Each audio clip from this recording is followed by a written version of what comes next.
Ma'asyiral hadirin sidang Jumat yang insyaallah dirahmati Allah Subhanahu wa taala. Pertama-tama dan yang palinglah utama, marilah kita selalu senantiasa bersyukur kepada Allah Subhanahu wa taala atas segala kenikmatan yang masih Allah Subhanahu wa taala berikan kepada kita.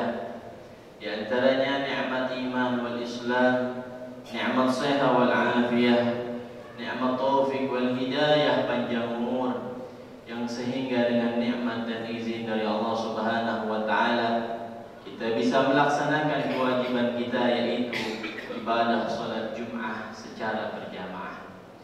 Mudah-mudahan rangkaian ibadah kita, zikir kita, qiraatul Quran kita dari malam Jumat hingga hari ini mendapatkan pahala ridha, ampunan, rahmat dari Allah Subhanahu wa taala. Amin ya rabbal alamin. Ma'asyiral hadirin sidang Jumat yang dirahmati Allah Subhanahu wa taala. Al-Imam Al-Junaid Al-Baghdadi, salah satu pemimpin kita dalam ilmu tasawuf di samping Al-Imam Ghazali, beliau pernah berkata di dalam salah satu perkataannya, arba'un tarfa'ul 'abdu ila a'la darajat wa in qalla ilmuhu wa 'amaluhu. Kata beliau, Al-Imam Junaid Al-Baghdadi, beliau mengatakan ada 4 hal yang bisa mengangkat derajat seorang hamba kepada derajat yang tinggi di sisi Allah Subhanahu wa taala, yang bisa memberikan kedudukan yang agung di sisi Allah Subhanahu wa taala. Ada 4 sifat yang mana apabila kita melakukan dan kita mengamalkan sifat tersebut dalam diri kita, maka posisi kedudukan kita sangat agung dan diagungkan oleh Allah Subhanahu wa taala. Wa in kana ilmuhu wa 'amaluhu, kata Imam Junaid Al-Baghdadi, meskipun orang yang mempunyai 4 sifat tersebut sangat sedikit amalnya dan sangat sedikit ilmunya, apabila 4 sifat tersebut ada pada diri seseorang, akan mempunyai derajat yang tinggi di sisi Allah Subhanahu wa taala. Apa yang pertama, ma'asyiral hadirin sidang Jumat yang dirahmati Allah? Yang pertama kata beliau adalah al-hilmu. Apa al-hilmu? Al-hilmu adalah bijaksana. Bijaksana di dalam berucap, bijaksana di dalam berbuat, bijaksana di dalam melihat, bijaksana di dalam melakukan hal sesuatu yang tidak diredai oleh Allah Subhanahu wa taala. Sebelum dia melakukan amal perbuatan sesuatu apapun, dia hitung-hitung, dia bijaksana di dalam mengamalkan. Sebelum dia berucap sesuatu, dia bijaksana di dalam memikirkan ucapan tersebut apakah bisa menyakiti hati orang lain, apakah bisa ucapan tersebut memberikan manfaat pada orang lain. Bijaksana di dalam bersifat, itu salah satu sifat yang apabila seseorang mempunyai sifat tersebut, dia akan mempunyai derajat yang tinggi di sisi Allah Subhanahu wa taala. Yang kedua, kata Imam Al-Junaid Al-Baghdadi, adalah at-tawadhu, rendah hati. Rendah hati, merasa diri bukan siapa-siapa. Apa tawadhu, ma'asyiral hadirin rahimakumullah? Apa definisinya tawadhu? Kata Imam Al-Habib Ahmad bin Zain Al-Habsyi mengatakan di dalam salah satu kitabnya, at-tawadhu man ra'a fi nafsihi mudlilan aw mudlimatan wa la yara fi nafsihi ahsan min ghairihi. Apa kata Imam Abdullah bin kata Imam Ahmad bin Ahmad bin Zain Al-Habsyi? Tawadhu adalah selalu merasa dirinya mempunyai kekurangan, selalu merasa dirinya tidak punya apa-apa, selalu merasa di dirinya sesuatu yang diberikan hanya anugerah dan karunia dari Allah Subhanahu wa taala. Tidak ada sesuatu yang pantas untuk dibanggakan, tidak ada sesuatu yang pantas untuk dihormati dan dia merasa dirinya hanya hamba Allah Subhanahu wa taala yang pendosa. Bahkan tawadhu adalah selalu melihat orang lain ahsan min ghairi, lebih baik daripada diri kita pribadi. Itulah tawadhu ma'asyiral hadirin. Gak pernah terlintas di hatinya bahwa dia lebih mulia dari orang lain, bahwa dia lebih saleh dari orang lain, bahwa dia lebih alim dari orang lain, bahwa dia lebih rajin sedekahnya daripada orang yang lain. Tidak ada. Di hatinya selalu harta yang dititipkan pada Allah hanyalah amanah. Ilmu yang dititipkan oleh Allah Subhanahu wa taala hanya amanah. Anak-anak yang saleh yang dianugerahkan oleh Allah adalah karunia dari Allah Subhanahu wa taala semata, bukan hasil daripada usaha kita, akan tapi semuanya hakikatnya semua pemberian daripada Allah Subhanahu wa taala. Ini sifat yang kedua, ma'asyiral hadirin. Tawadhu, jangan pernah di hati kita berlaku sombong kepada saudara kita yang muslim. Berapa banyak di antara kita ketemu saudaranya yang muslim, melengos dia punya muka, tidak mau menyapa, tidak mau menegur, bahkan di hatinya tidak mau menganggap dirinya harus ditegur duluan sebelum menegur orang lain. Ini ciri-ciri orang sombong yang jauh daripada rahmat Allah Subhanahu wa taala, sebagaimana Allah sifatkan di dalam Al-Qur'an, wala tusair khaddaka linnas. Jangan suka di antara kalian memalingkan muka kalian kepada manusia. Wala tamshi fil ardi maraha. Janganlah kalian berjalan di muka bumi ini dalam keadaan sombong. Innallaha la yuhibbu kulla mukhtalin fakhur. Allah tidak suka, Allah benci kepada orang yang berjalan di muka bumi ini dalam keadaan sombong. Ma'asyiral hadirin sidang Jumat yang dirahmati Allah Subhanahu wa taala. Itulah sifat yang kedua, yang tawadhu. Apabila kita mempunyai sifat tawadhu, rendah hati di dalam diri kita, merasa tidak ada apa-apanya amal ibadah kita, penuh dengan kekurangan, penuh dengan kemaksiatan kita punya diri, merasa diri kita selalu butuh daripada ampunan dan rahmat Allah Subhanahu wa taala, dan menganggap orang lain di hadapan kita semuanya lebih mulia daripada diri kita pribadi. Yang ketiga, apa kata Imam Al-Junaid Al-Baghdadi As-Sakhi? Orang yang ketiga yang apabila mempunyai sifat tersebut, dia akan mempunyai kedudukan yang tinggi di sisi Allah Subhanahu wa taala. Apa yang ketiga adalah As-Sakhi, murah tangannya, dermawan orangnya, tidak pelit kepada hartanya, selalu memikirkan tetangganya, saudaranya, sekelilingnya yang gak mampu, yang fakir dan miskin, dia perhatikan oleh mereka. Inilah orang-orang yang sahih, yang murah tangannya, yang mana kata Nabi Muhammad SAW dalam salah satu hadisnya yang diriwayatkan oleh Sayyidatuna Aisyah radhiyallahu taala anhu, apa kata beliau? Al-Nabi SAW bersabda, Qarib as-sakhiyu qaribun min Allah, wa qaribun minan nas, wa qaribun minal jannah, wa ba'idun 'anil nar, wal bakhilu ba'idun min Allah, wa ba'idun minan nas, wa ba'idun minal jannah, wa qaribun minan nar, wal jahilu as-sakhi ahabbu ila Allah ta'ala minal 'abidil bakhil.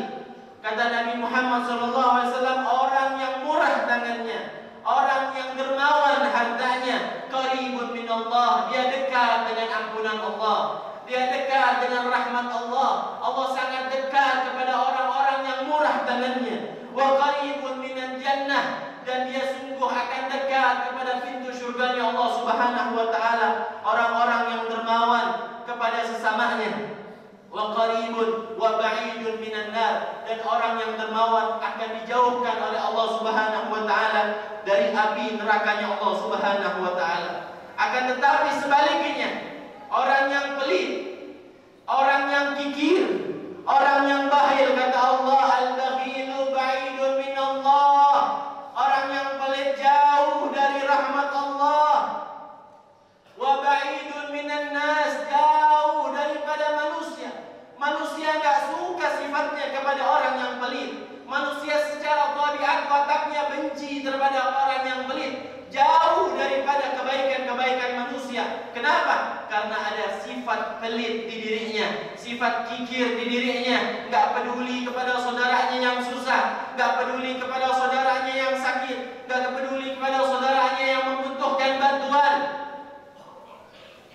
Hati-hati ma'asyiral hadirin. Yang paling pahit adalah ba'idun minal jannah. Orang yang pelit jauh dari syurganya Allah Subhanahu wa ta'ala, susah masuk ke dalam syurganya Allah Subhanahu wa ta'ala. Dan kata Nabi Muhammad SAW dikatakan, as-sakhiyul jahil ahabbu ilallah ta'ala minal abidil bakhil. Orang yang dermawan meskipun dia orang yang bodoh lebih disukai oleh Allah Subhanahu wa ta'ala dari orang yang ahli ibadah, dan dia pelit kepada sesama manusia daripada hamba-hamba Allah Subhanahu wa ta'ala.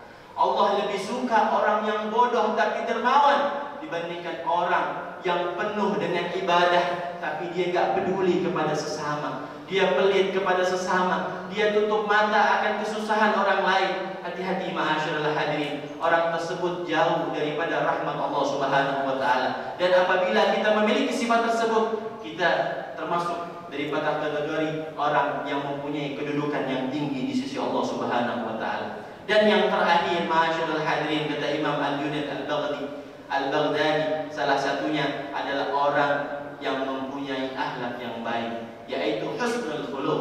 Orang yang mempunyai akhlak yang baik, orang yang mempunyai akhlak yang baik akan mempunyai derajat yang tinggi di sisi Allah Subhanahu wa ta'ala. Akhlak terhadap kedua orang tua, akhlak terhadap guru, akhlak terhadap anak, akhlak terhadap yang lebih tua, akhlak terhadap tetangga. Akhlak ini yang dicontohkan oleh baginda Nabi besar Muhammad SAW.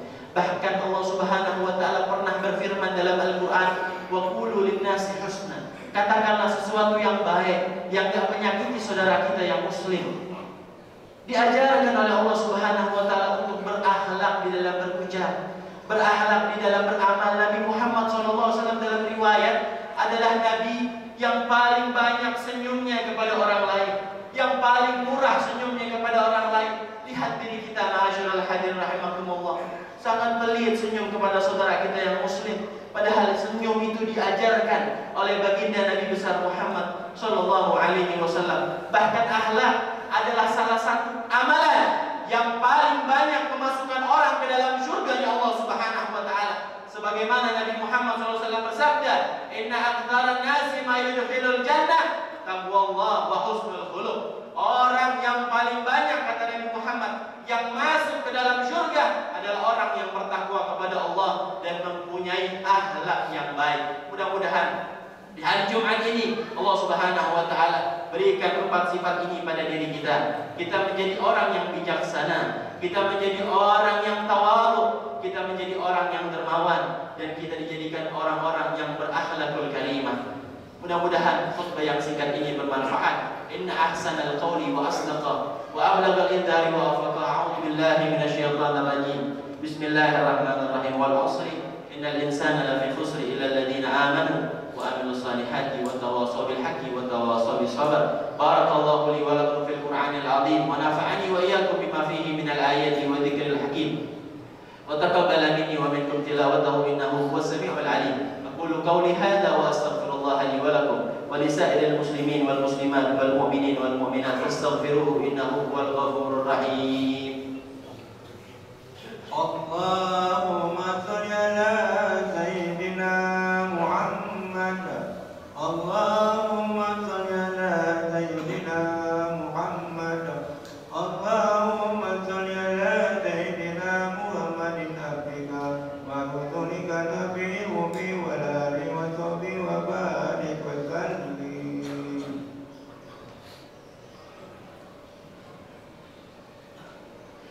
Alhamdulillah hamdan katsiran kama amar wa asyhadu an la ilaha illallah wahdahu la syarika la irghama liman hajala bihi wa kafar wa asyhadu anna sayyidina Muhammad abduhu wa rasuluhu sayyidul khalaiqi wal bashar. Allahumma salli wa sallim ala sayyidina Muhammadin wa ala alihi wa sahbihi al-qura. Ibadallah, ittaqullaha min sima'il lagwi wa fudulil khabar wa antahu amma nahakum anhu wa zajar wa alamu anna Allah ta'ala amarakum bi amri